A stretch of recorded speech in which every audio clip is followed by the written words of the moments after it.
Clara Whitfield wasn't superstitious.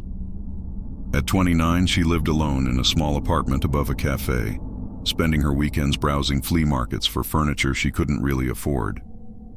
She liked items with stories, things that felt older than the city itself. On a rainy Saturday in October, she found it, a tall, ornate mirror leaning against a stall at the edge of the market. The frame was carved with twisting vines, the glass fogged at the edges. The seller, a man with a crooked smile, offered it cheaply. "It belonged to a theater," he said. "Actors swore it brought luck." Clara laughed, handed over cash, and hauled the mirror home. That night, she propped it against her bedroom wall. For the first time in weeks, she felt content. She didn't notice that her reflection lingered a moment longer after she turned away. It began with little things. On Sunday morning, Clara brushed her teeth, glancing at the mirror. Her reflection raised its toothbrush a fraction too late, movements slightly out of sync. She blinked, chalked it up to lack of sleep. By Tuesday, the delay grew worse. Her reflection's eyes seemed darker, rimmed with shadow.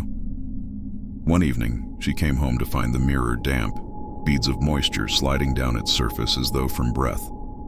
When she touched it, her fingertip left no mark.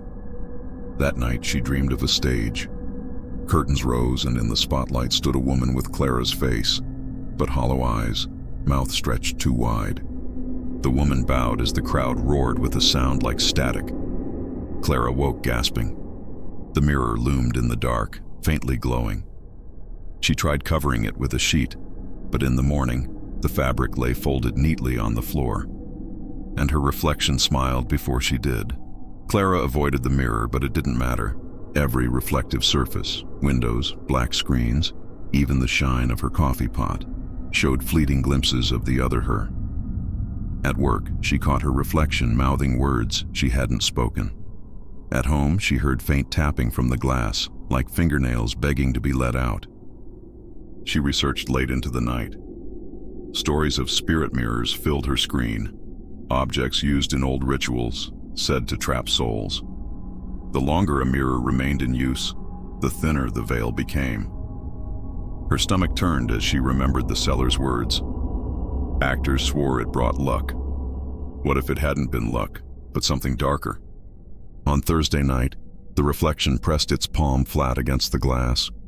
Clara, against every instinct, lifted her own hand. The cold that met her skin was not glass, it was flesh. Her double whispered from the other side, "I've waited so long." The apartment grew unbearable. Lights flickered.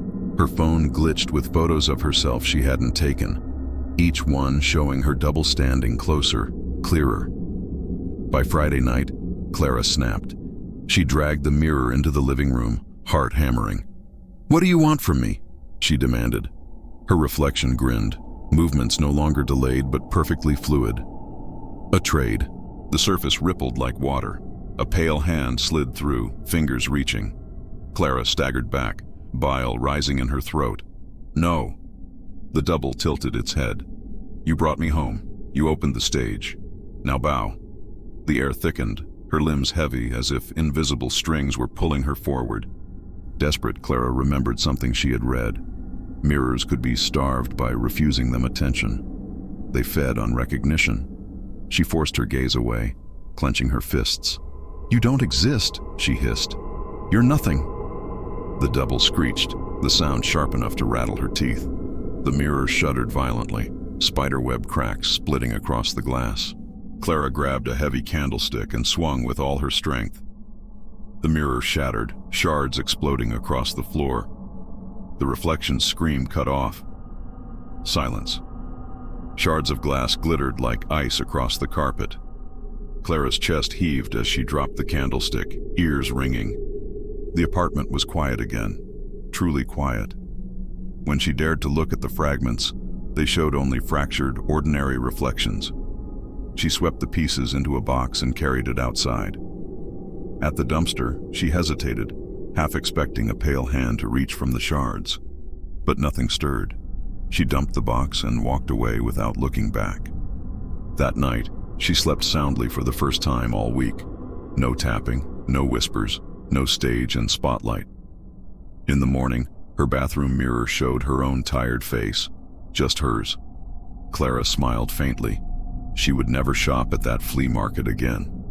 Some stories were better left untold, some objects better left behind, and some reflections should never be trusted. Thanks for watching. Is there anything you'd like to see in a short horror story? Let me know in the comments below. If you enjoyed the video, please hit the like button and subscribe.